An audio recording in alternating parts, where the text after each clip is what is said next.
So Shankar గారు, ఒంటరిగా ఎన్నికల బరిలో దిగే సత్తా రెండు పార్టీలకి లేవు, అందుకనే ఇట్లా మూడో పార్టీని కూడా ఇప్పుడు యాడ్ చేసుకుంటున్నారు, కేంద్రంకి వెళ్తున్నారని అంటున్నారు ఆయన. అమ్మ మనం 5 సంవత్సరాల్లో ఏం చేసా? 5 సంవత్సరాల్లో మనం స్పెషల్ స్టేటస్ గురించి ఏ రోజైనా మాట్లాడామా? ఏ రోజు ఒక్కరోజైనా?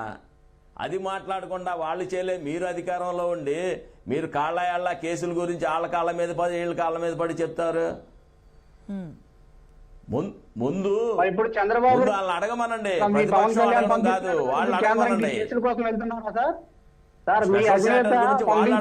చంద్రబాబు నాయుడు గారు 5 సంవత్సరాలు అధికారంలో ఉండేవాళ్ళు సత్యం గారు ఒక్క నిమిషం, శంకర్ గారు కాళ్ళ మీద పడుతున్నారు రోజు, ప్రతిరోజు. ఏ రోజు ఢిల్లీకి వెళ్ళినా దీని గురించి అడగరు. ముందు దీని గురించి అడగమనండి, స్టీల్ ప్లాంట్ గురించి అడగమనండి. 25 ఎంపీ 23 మంది ఎంపీలు గెలిచి రాజ్యసభలో బలం ఉండి ఏ రోజైనా అడిగారా? దాని గురించి అడగమనండి. ప్యాకేజీకి తర్వాత ముందు అడగమనండి. అది అడగకుండా వెళ్ళి కేసుల గురించి కాళ్ళ మీద పడతారు. వెళ్ళి ఏ రోజు వెళ్ళినా ఇదే వంతుగా ఢిల్లీకి వెళ్ళడం, కాళ్ళ మీద పడడం. ఇప్పుడు దాకా వాయిదాలకు వెళ్ళని పెద్ద మనిషి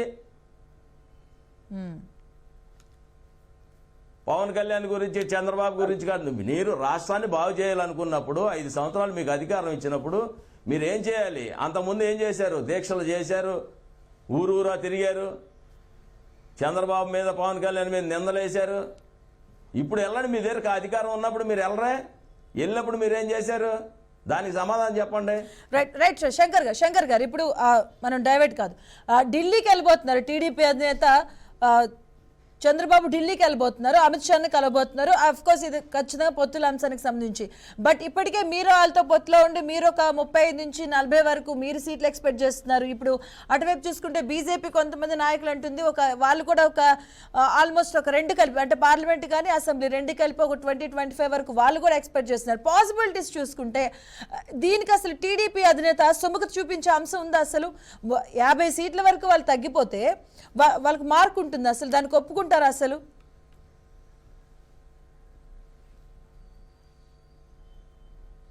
అమ్మ పెద్ద మనసుతో అందరూ కూడా అడ్జస్ట్ అవుతారు. పెద్ద మనసుతో అందరూ అడ్జస్ట్ అవుతారు. మాకు 5 సీట్లు తగ్గినా వాళ్ళకి పెరిగినా మేము పొత్తులోనే వెళ్తాం. అది 50 సీట్ల 60 సీట్ల 70 సీట్ల అనేది మా నాయకులు చూసుకుంటారు. అది మేము ఖచ్చితంగా పొత్తులోనే వెళ్తాం. మాకు 1 సీటు తగ్గినా 2 సీట్లు తగ్గినా 5 సీట్లు తగ్గినా వాళ్ళకి 5 సీట్లు పెరిగినా ఫస్ట్ చెప్పిందే మా నాయకుడు. అది ఈ ఓటు చేయకూడదు, ఈ దుర్మార్గ పాలనని అంతం చేయాలి, ఇంటికి పంపించాలి అనేదే మా లక్ష్యం, మా ఉమ్మడి లక్ష్యం. అది ఈ రోజు ఒక కొలిక్కి వచ్చి సింగిల్ గా అంటారుగా, సింగిల్ గా వెళ్ళండి. అసలు మీకు పార్లమెంట్ అభ్యర్థులు పోటీ చేయడానికి లేరు, పారిపోతుంటే. సత్యం గారు నెల్లూరు నుంచి తీసుకొచ్చి గుంటూరులో పెట్టి ఒక్క నిమిషం శంకర్ గారు ఒక్క నిమిషం, సత్యం గారు మాట్లాడండి. ఆయన ఆల్రెడీ బీజేపీతో వీళ్ళ అధినాయకుడు ఆల్రెడీ పొత్తులో ఉన్నటువంటి పరిస్థితి ఉంది కదా. మరి ప్రత్యేక హోదాని ఏ రోజైనా అడిగారా?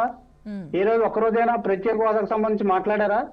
ఏ రోజు మాట్లాడినటువంటి వీళ్ళు జనసేన అధినేత ఈ రోజు పొత్తులో ఉండి కూడా మాట్లాడలేకపోయారు. మా అధినాయకుడు మొట్టమొదటిలోనే చెప్పారని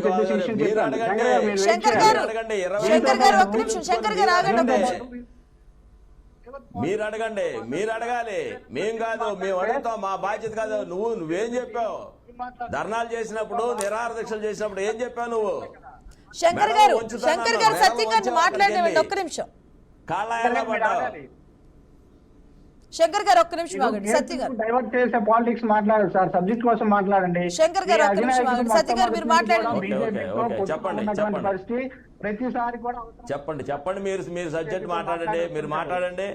మీరు ప్రతిసారి వెళ్ళి వస్తుంటారు. ఏ రోజైనా ప్రత్యేక హోదా కోసం మాట్లాడారా? పోనీ మీరు తీసుకురావచ్చు కదా. ఏ రోజైనా మా అధినాయకుడు మొట్టమొదటిలోనే చెప్పారు.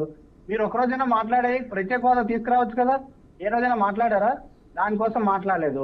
ఇంకొక విషయం ఏంటంటే మీరు జనసేనకు సంబంధించి మేము మీరు అడిగితే పొత్తులో మీరు ఉన్నాము, ఎంపీలు ఉంచుకొని మాకు మేము ఎంపీ అడగడం సీట్లు ఏంటి అసలు? దొరకట్లేదని చెప్తున్నారు. మాకు ఆల్రెడీ ఎక్కువ మంది ఉన్నారండి, ఎక్కువ మంది ఉన్నారు కాబట్టి మాకు ఎక్కువ ఒక మంది ఎంపీ పనిచేసినటువంటి వాళ్ళు లేరు, ఎవరైతే ఒక ఉన్నారో ఎమ్మెల్యే లేరు. వాళ్ళకి మేము ఇస్తున్నటువంటి అడగడం పరిస్థితి ఏంటి? ఉంది. ఓవర్లాప్ అవ్వద్దు. చట్టసభల్లో మీరుండి మాట్లాడలేదు, ఓవర్లాప్ అవ్వద్దు. చట్టసభల్లో మీరున్నారు, మేము కాదు. మీరు రేపు పొద్దున్న టీడీపీ జనసేన చట్టసభలో సీట్లు ఇచ్చే లేని గురించి సందర్భంలో మీరు భయపడితే వెయిట్ మీరు చేయండి. ఎలాగా? అప్పుడు మీ పరిస్థితి ఏంటో తెలుస్తుంది. ఇప్పటికే మీ జనసేన సంబంధించినటువంటి స్థానికంగా ఉన్నటువంటి కింది స్థాయి కేడర్ అంతా కూడా మేడం, శంకర్ గారు మీరు ఆగండి. శంకర్ గారు మీరు మాట్లాడతారు కదా, ఒక్క నిమిషం. శంకర్ గారు జెండా మోసాము, మా పరిస్థితి ఏంటి, ఈ పరిస్థితి ఈరోజు తీసుకొచ్చారని చెప్పేసి జనసేన కేడర్ ఈ రోజు పూర్తి స్థాయిలో శంకర్ గారు, సత్యం గారు ఒక్క నిమిషం. చెందుతున్నారు. సత్యం గారు ఒక్క నిమిషం. వాళ్ళకి మీరు ముందు ఒక అయ్యి అమాయకమైన మానేసి పరిస్థితి చూసుకోండి. డిబేట్లకు వచ్చి మీరు అడగండి మీరు అడగండి అంటే ఎట్లాగా? సత్యం గారు ఒక్క నిమిషం. అండ్ శంకర్ గారు మీరు కాసేపు ఆగండి, ఆయన చెప్పింది విందాం ఒకసారి. ఫస్ట్ ఆఫ్ ఆల్ ఆయన చెప్పింది కూడా వినాలి కదా. మీరు చెప్పినప్పుడు ఆయన ఓవర్లాప్ అయితే మీరు ఏం చెప్పాలనుకున్నది వెళ్ళదు ప్రజల్లోకి, ఏం చెప్పాలనుకుంటుంది మిస్ మ్యాచ్ అవుతూ ఉంటుంది. శంకర్ గారు ఒక్క మమ్మల్ని నిమిషం. తెమ్మంటే ఒక్క చట్టసభలో నిమిషం ఉంది శంకర్ గారు, ఎవరు? మీరు మాట్లాడడానికి మీకు చట్టసభలో టైం ఎవరు? ఇచ్చాను, మీరు పార్లమెంట్ మాట్లాడారు. సభ్యులు సత్యం గారిని ఎవరు? మాట్లాడనివ్వండి. సభ్యులు ఎవరు? సత్యం గారు మీరు చెప్పండి. సార్ శంకర్ గారు మీరు ఆగండి సార్, మీరు ఆగండి సార్. మీరు మాట్లాడుతున్నారు, మీరు మాట్లాడిన మీరు మాట్లాడలే కదా. సో మీరు మీ జనసేన కేడర్ కింది స్థాయిలో మీ అధినాయకుడి పైన కానీ మీ నాయకత్వం పైన కానీ మాట్లాడండి. ఏమనుకుంటున్నారో ముందు మీరు అర్థం చేసుకోండి సార్. మీ కింది స్థాయి పరిస్థితి ఏంటి? అరే ఇన్ని రోజులు జెండా మోసాం, మా జెండా పరిస్థితి ఇంకొకరికి మళ్ళీ మోత మోయాలని చెప్పేసి కింది స్థాయి కేడర్ ఆందోళన చెందుతూ ఎంత ఆవేదన చెందుతున్నారో ముందు చూడండి. మీరు మాట్లాడండి. నువ్వు మా క్లాసులు ఇవ్వవసరం లేదు. పరిస్థితి మీరు ముందు చూడండి. మీరు మా క్లాసులు ఇవ్వవసరం లేదు. మా కుటుంబం మాకు తెలుసు. ఏకైక వ్యక్తి మీరు మా నాయకత్వాన్ని క్లాసులు ఇవ్వవసరం దించడానికి లేదు. అందరూ కూడా ఒక ఎంత మందినైనా కలవాలని చెప్పేసి ఈ రోజు ప్రయత్నాలు చేస్తున్నారు, వెంపట్లాడుతున్నారు. ఈ రోజు లాస్ట్ కి ముందు జనసేన మీరు- టీడీపీ పొత్తు కూడా ఇంకా సరిపోదని ఉద్దేశంతో ఆ పార్లమెంట్ కేంద్రానికి అడగండి. బదులు చూస్తున్న పరిస్థితి ఈ రోజు జనసేనలో ఉంది. వెళ్ళండి. సో మీ కేడర్ అయ్యా కూడా అనుకుంటా. అనుకుంటున్నారు, మా అరే గురించి జనసేన మీకు ఎందుకు సంబంధించి అసలు? నిన్నటి వరకు కూడా ఎంతో క్రెడిబిలిటీ ఉందని మా చెప్పేసి గురించి అనుకున్నటువంటి ఎందుకండి? వీళ్ళంతా కూడా కేడర్ మళ్ళీ ఏమనుకుంటున్నారు? టీడీపీతోని ఏమైనా బీజేపీతోని అనుకుంటారు కంటిన్యూ కేడర్? చేస్తున్నారు మీకు చెప్పేసి మీ ఎందుకది? కేడర్ ఇచ్చేస్తున్నారు పరిస్థితి ఉంది. మీరు దాన్ని గుర్తించండి సార్. ముందు మీరు దాన్ని రైల్వే గుర్తించకుండా జోన్ గురించి మాట్లాడరు, టీడీపీతో విశాఖ ఉక్కు లేకపోతే గురించి బీజేపీతో మాట్లాడరు, స్పెషల్ స్టేటస్ గురించి మాట్లాడరు. వచ్చింది. కాబట్టి ఈ మా మాట్లాడకుండా మొట్టమొదటిలోనే మా ప్రత్యేక హోదా నాయకత్వం సంబంధించి గురించి కానీ మీకు వైజాగ్ ఎందుకండి స్టీల్ అసలు? ప్లాంట్ సంబంధించి కానీ పూర్తి స్థాయిలో ఇచ్చిన హామీలని తొంగలో తొక్కే విధానం కాదు మీలా పొత్తులో ఉన్నటువంటి పార్టీలకి. మాది ఏదైతే పార్టీ ఏదైతే మొట్టమొదటిలో చెప్పిందో దాన్ని కూడా పూర్తి స్థాయిలో అమలు చేసి ప్రజలకు ఏదైతే మాట ఇచ్చామో ఆ మాటని కట్టుబడి ఉన్నటువంటి పార్టీ ఈ భారతదేశంలో ఏదైనా ఉందంటే అది ఓన్లీ వైఎస్ఆర్ పార్టీ అధినాయకుడు జగన్మోహన్ రెడ్డి గారు. మీలా రోజుకో మాట.